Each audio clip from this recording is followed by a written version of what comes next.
In previous lectures, we've already talked about how unwise it was for Nicholas II to allow himself to be drawn into the fighting. And of course, the economic and military weaknesses of Russia soon became apparent. There were ghastly battles against the Germans in East Prussia, and the Russians lost literally millions of men. There were early gains against the Austrians, but they didn't last long. All of this, of course, is seen from the point of view of those who are leading the country.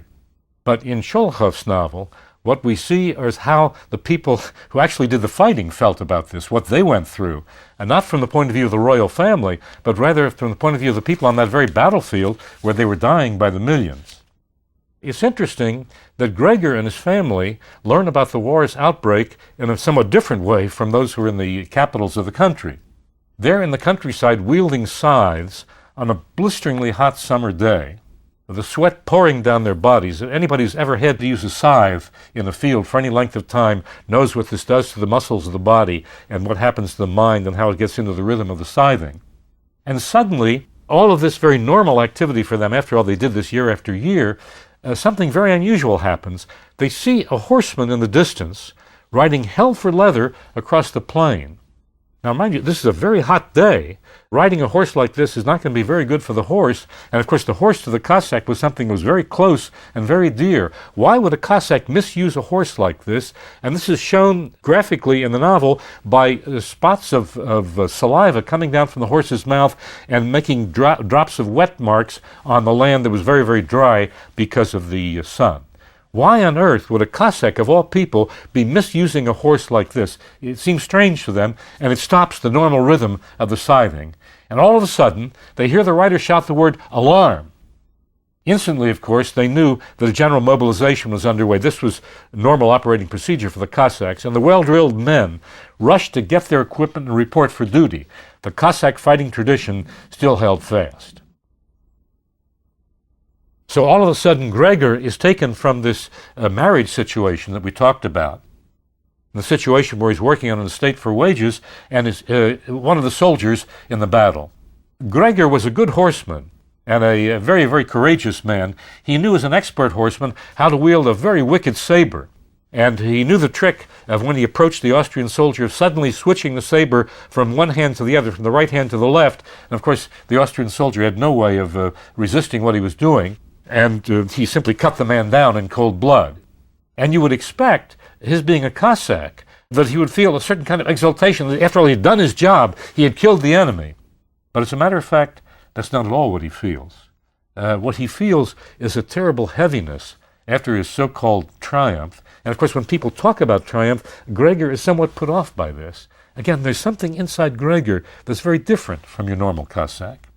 Sholokhov goes on to draw a very clear distinction between Gregor, who is a courageous man, a good soldier, who fights as best he can and acquits himself very well on the battlefield, but nevertheless maintains a certain kind of humanity, with another character named Urwin, a truly cruel soldier who glories in the killing. As a matter of fact, even shows Gregor a special blow with a saber, which can bring down a birch tree, with 3 or 4 blows. Gregor is fascinated by the techniques that Urwin shows him, but he soon realizes there's something about Urwin that rubs him the wrong way. And not only do the other soldiers react negatively toward Urwin, but even the horses seem to feel when Urwin is in their presence there's something wrong with him. They shy away from him, they whinny, and they go away from him. And of course this comes to a head when Urwin doesn't hesitate to kill an unarmed and friendly Austrian who is only all too eager to surrender and get out of the battle.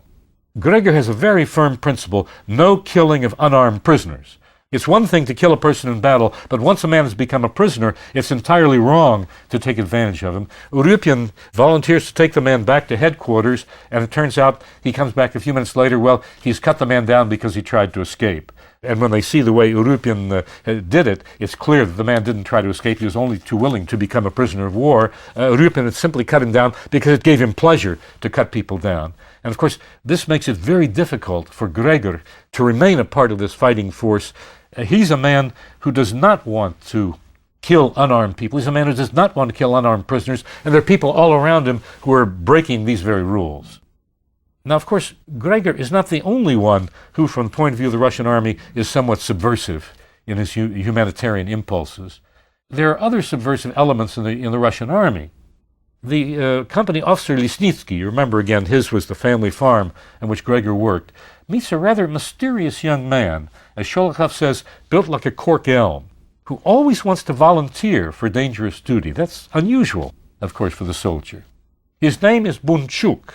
Of course, Bunchuk is not going to be a Cossack name. Bunchuk is rather a Ukrainian name. And Bunchuk claims that he wants to learn the science of war.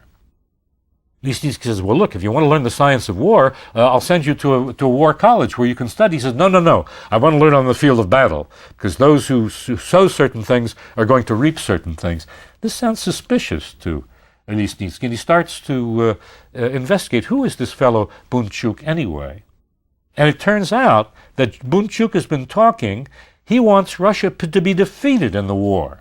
He wants his own country to lose the war because he sees this as a prelude to a general workers' revolution which will sweep not only the Tsar and his supporters from power, but will sweep all the rulers of the world, all the capitalist and aristocratic rulers of the world from their thrones, and set up a very different revolutionary kind of society. And Bunchuk quotes some very famous Marxist writings when he's talking.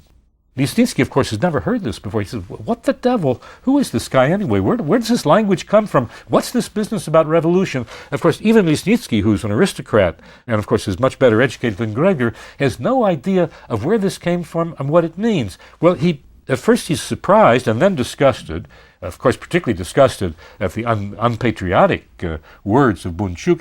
He decides to report it to his superiors. Of course, this is something that a Cossack normally wouldn't do. Reporting or acting as a kind of a tattletale on his comrades. But by the time Lisnitsky does come to this decision and report it, it's too late. Bunchuk has disappeared. He's deserted, and he's disappeared into the crowd. And in a way parallel to these events, Gregor has been wounded and sent to a hospital in Moscow. And of course, you can imagine the impressions of a Cossack who has never seen an urban area before, suddenly sent into an urban area like Moscow, where you actually see streetcars, mind you, streetcars pulled by horses, but nevertheless streetcars. He's forced to undress before a female nurse, which of course is something totally strange and foreign to him. Everything about the hospital is something he's never experienced before. And while he's in the hospital, he meets another Ukrainian, that is not Bunchuk this time, but a different Ukrainian named Garanja. And they begin to talk, and of course Gregor is rather proud of the fact that he's a brave warrior, that he does what a Cossack should do, and Garanja dismisses this completely and says to Gregor, look, you've simply become an unthinking pawn in the hands of the government. This war makes no sense whatsoever. All you're doing is fighting for the advantage of the Tsar and for certain capitalists who live under him. This war has been instituted by capitalists. It has nothing to do with us, nothing to do with common people. We have absolutely no interest in fighting this war. Gregor tries to answer him, but of course Gregor has no formal education. He's never really thought seriously about politics before. There's no way in which he can answer the arguments of Garanja. Every one of his objections is simply batted down by this very well-prepared revolutionary. And Gregor comes out of the hospital with a very different belief, a very different attitude toward the whole world. By now, that whole tradition of the village, of course, Gregor himself had been one of the elements that had been different from the tradition of the village, but that whole tradition which he had absorbed in his childhood is suddenly overcome. There's a very famous incident where some aristocrats come through the hospital as a kind of charity to the soldiers who've been wounded and ask Gregor if there's anything they can do for him, and Gregor replies, yes, you can take the piss pot from under my bed and empty it. Of course, a very contemptuous way of dealing with royalty. The administrators of the hospital get very angry at Gregor for doing this. This is going to get them in trouble with the rulers of the country. But as a matter of fact, the ordinary people in the hospital sympathize with Gregor, and when they try to put him on bread and water, they secretly bring him food. Gregor comes back to the village a very different person from what he had been before. To be sure, it doesn't last very long. He soon gets back into the rhythm of Cossack life, but the seeds have been set for a very different attitude toward the society. And then another incident takes place that really gives us a sense of how the whole basis of society has been changed. There's a woman in the novel, a woman named Daria. She's Gregor's sister-in-law. She's married to his brother Pyotr. She's a rather intelligent young woman, but also a rather self-destructive young woman. She's in a society where any kind of genuine action on the part of women would be looked down upon, would be frowned upon, and yet she doesn't like being in a situation like this, and she begins to go around the village. Her husband is away. She wants to have sexual satisfaction. She gets it with certain other people. Rumors get back to the family, and Gregor's father, Pantaleimon, decides he's really going to turn the discipline on her. He's going to show her that she can't disgrace a family like this, and he gives her extra work. He forces her to do all kinds of things with the machines in the fields, which he thinks will tire her out and stop her from these kinds of activities. And so she goes into the barn and starts to work with the machine, and then calls Pantaleimon in. She says, look, there's something wrong with this machine. I need your help. He comes in. She says, come back here. I have to show it to you. And as he gets close to her, she suddenly opens her blouse, throws herself upon, and says, all right, if you won't let me do it with other people, I'll do it with you. And you'll learn how to give me some kind of satisfaction. Pantaleimon is totally overwhelmed. Something like this has never happened to him before. He retreats in confusion and learns for the very first time in his life what it means to face resistance to his patriarchal authority, which no one had dared ever to challenge before, and even begins to ask himself, should I have done it with her? Should I have really given in to this? Well, what's going on here? Clearly, some very, very big changes are underway. This kind of thing has never happened before in this society, and the patriarchal authority that we've seen up to this point is obviously under great threat. It's no accident that it's at this particular time that the news comes about the enormous changes in Russia's government, because, of course, in February, March of 1917, as we've already learned in previous lectures, the Democratic and Liberal parties in Russia forced the abdication of Nicholas II and declared the existence of a democratic parliamentary republic.